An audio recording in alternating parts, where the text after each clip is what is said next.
আপনাদেরকে একটা ভিডিও দেখাই। আজকে আমি বানাবো ড্রাগনের মজিতো।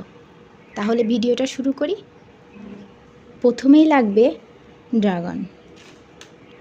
আমি পরিমাণ মতো এখানে ড্রাগন দিয়ে দিব।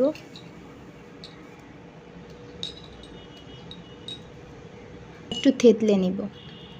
খুবই ইজি অ্যান্ড সিম্পল, আর বাচ্চারা খুবই পছন্দ করে। এভাবে সুন্দর করে থেতলে নিতে হবে। থেতো করে নিয়েছি। এভাবে থেতো করা হয়ে গেলে তারপরে দিয়ে দেব 7 আপ, দিয়ে দেব 1 চিমটি বিট লবণ, একটু নাড়িয়ে চেড়ে নেব। এই তো রেডি হয়ে গেল আমার ড্রাগনের মজিতো। আশা করি ভিডিওটা আপনাদের ভালো লাগবে। ভালো লাগলে অবশ্যই কমেন্ট করবেন, লাইক করবেন, তাহলে বুঝবো যে না ভিডিওটা আপনাদের ভালো লাগবে।